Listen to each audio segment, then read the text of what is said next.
Nggak sampai manipulatif, nggak sampai ekstrim ya, Iya, tapi banyak. nggak manipulatif artinya memang kondisinya seperti itu kan. Benar, kondisinya Memang seperti itu, orang tapi tuanya mentalnya yang selalu cenderung menyalahkan orang lain, yang proyeksi menyalahkan orang lain, ini yang akan bermasalah untuk kehidupannya dia. kena jeder masalah dia nyalahkan gara-gara ini, gara-gara itu. Nah, harusnya ketika ada sebuah masalah, pribadi yang sehat itu seperti apa, Dok? Buanglah masalah pada pakarnya. Bersama psikiater. Buat apa susah? Bahtera Yuda, 96.4 FM. Saya itu paling sebel sih, Dok, kalau di dunia kerja ya, menghadapi bawahan, sesama rekan kerja, alasan terus untuk mundur, alasan aja kalau itu nggak dikerjakan, ya kan? Dan alasannya itu selalu nyalahkan keadaan yang lain atau orang lain. Ya habis sih itu gini sih, lelet. Ya saya tahu sih memang bertahap gitu ya. Memang harus dikerjakan oleh ini dulu. Kalau ini molor ya ikut molor. Tapi kenapa kok nggak berfokus pada solusi gitu maksud saya. Nah ini saya baca-baca, ternyata ini salah satu isu mental health yang saya perlu diskusikan dengan Dr. Aimee, itu playing victim katanya. Betul ya dok ya kayak gitu ya? Ya, jadi playing victim itu adalah bermain peran seolah-olah dia selalu menjadi korban. Ya, dia selalu mengasihani diri. Kalau pada kadar yang ekstrim, dia bisa memanipulasi keadaan seolah-olah dia adalah korban dan orang lain yang membuli dia, yang melakukan suatu kesalahan kepada dia, yang membuat dia hingga seperti itu. Itu kalau yang sampai kasus ekstrim yang manipulasi ya. Tapi di dalam dunia sehari-hari, kasus-kasus yang tidak ekstrim itu juga amat sering terjadi.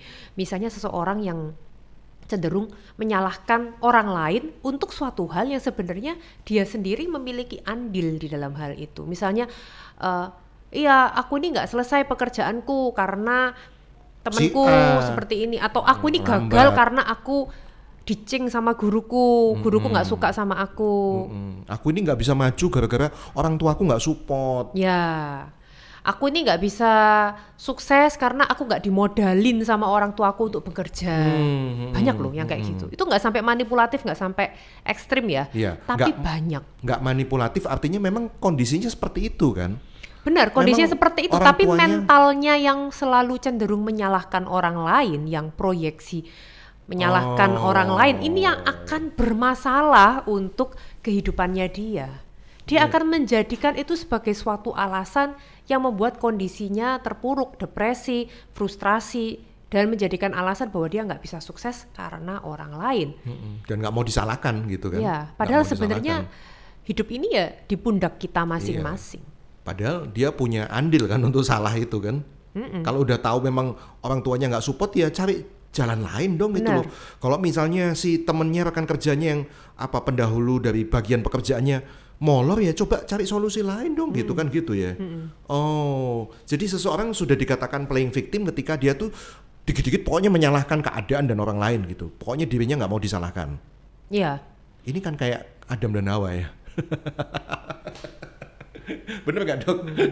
Habis perempuan itu sih gitu kan, si Adam ketika ditegur kan. Padahal sebenarnya Hawa juga nggak salah loh. Karena dia kan makan, ibaratnya kayak istri-istri zaman now lah, makan apel. Nih yang tak potongin ya apelnya, ini aku kasihkan kamu loh. Apakah salah ketika Hawa melakukan itu? Kan nggak juga benernya. Iya. Habis si Hawa sih ngasih buah itu.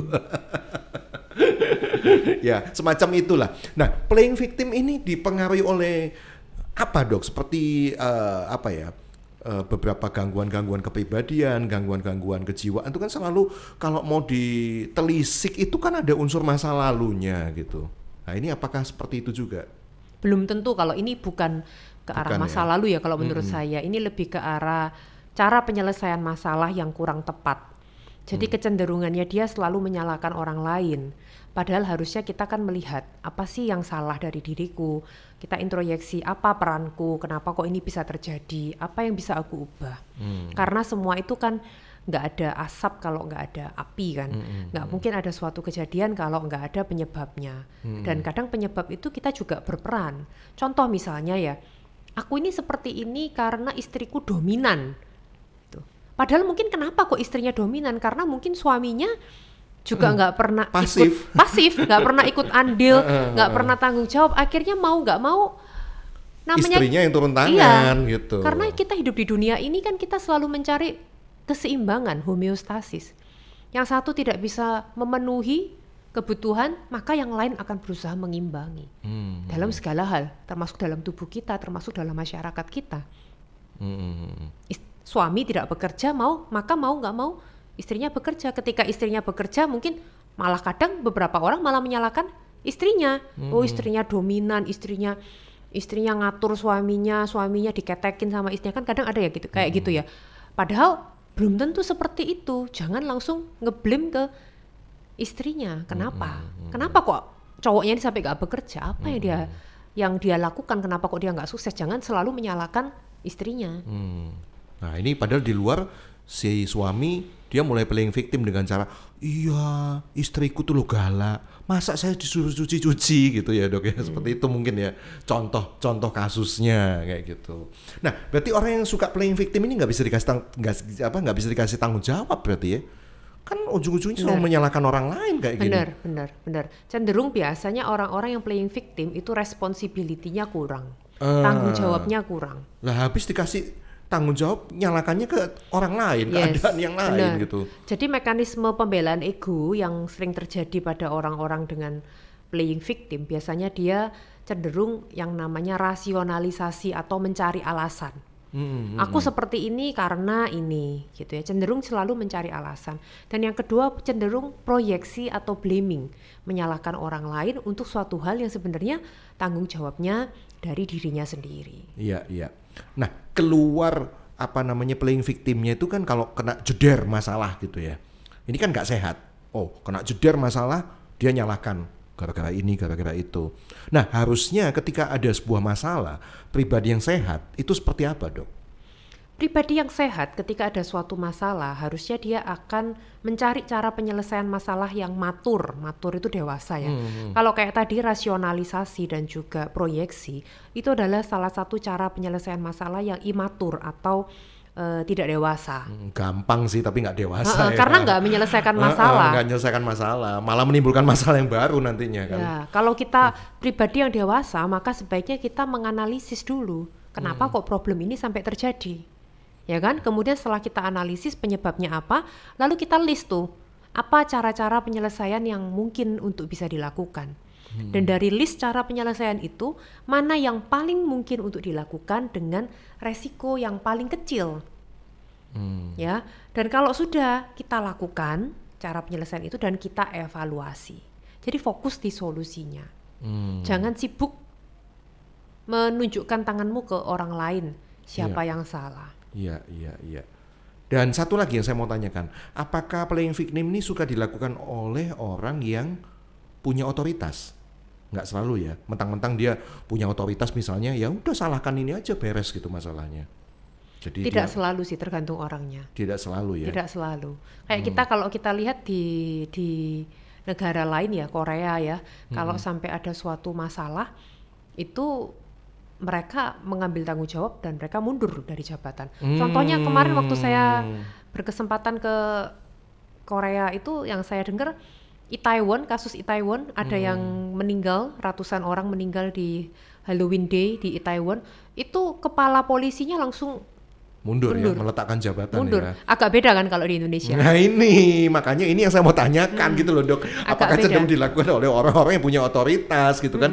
Gampang aja kan tinggal nyalakan di bawahnya kan nggak bisa diutik gitu kan. Mekanisme pembelaan ego orang-orang di Indonesia cukup banyak yang proyeksi ya, yang menyalahkan orang lain ya, menjadikan orang lain sebagai tumbal ya istilahnya ya kan. Iya, kasihan ya jadi tumbal ya. Oke. Semoga ini menjadi satu introspeksi buat kita, sebuah refleksi supaya kita ini fokuslah pada solusi gitu ya. Dan kalau misalnya ada sebuah permasalahan, kalau kita punya andil untuk kesalahan itu ya beranilah bertanggung jawab Ya, Dan terus yang terpenting adalah fokus di hal yang bisa Anda ubah. Jangan fokus untuk mengubah orang lain, karena kita tidak pernah bisa mengubah orang lain. Satu-satunya orang yang bisa kita ubah hanyalah diri kita sendiri. Maka lebih baik Anda bertanya kepada diri Anda, kalau memang orang tersebut tetap seperti itu, kalau memang keadaan tidak berubah, maka apa yang bisa aku lakukan untuk mengubah keadaan ini? Karena kita nggak bisa mengubah orang lain, tapi kita selalu memiliki pilihan untuk mengubah, kita mau berespon bagaimana terhadap perlakuan orang lain kepada kita. Ini menjadi sulit ya dalam prakteknya kalau misalnya di lingkungan kita nih, entah itu di komunitas pekerjaan, pertemanan, atau bahkan mungkin pelayanan gitu ya. Terus kita ada satu rekan yang sukanya playing victim terus gitu. Nah ini kan kita sebel gitu, Dok. Iya, benar. So what should I do gitu kalau saya ketemu orang-orang seperti itu? Kalau memang kita dekat dengannya, kita bisa nasihatin mereka, ya bahwa coba introspeksi diri, gitu ya. Jangan ngomong kamu playing victim, jangan gitu ya, tambah marah ya. Kamu katanya dokter Aimee. Itu namanya judging ya. Tapi coba kita ngasih hint itu kayak petunjuk. Iya. Menurutmu kenapa kok dia bisa seperti itu? Apa yang bisa kamu lakukan untuk mengubah keadaan itu? Itu yang bisa Anda lakukan untuk membuat dia berpikir ulang, supaya tidak terus-menerus menyalahkan orang lain. Jadi artinya bisa diubah ya seseorang dengan apa yang suka memerankan peranan. Ya tergantung dia ini. Dari dia responnya gimana, mau berubah apa enggak. Ya kan? Karena enggak semua orang loh bisa merasa bersalah, enggak semua orang juga mau berubah, enggak semua orang mau introspeksi diri. Ya. Oke. Marilah kita introspeksi diri. Jangan-jangan kita juga seperti itu. Ketika ada sebuah kesalahan, ya beranilah untuk bertanggung jawab, jangan menyalahkan orang lain karena sebagai bentuk otoritas yang Anda punya, salah satunya adalah bertanggung jawab untuk sebuah persoalan yang ada. Ya, terima kasih Dokter Aimee udah menemani Buat Apa Susah kali ini ya. Sampai ketemu di sesi obrolan kita berikutnya. Buanglah masalah pada pakarnya. Bersama psikiater Buat Apa Susah. Bahtera Yuda 96.4 FM.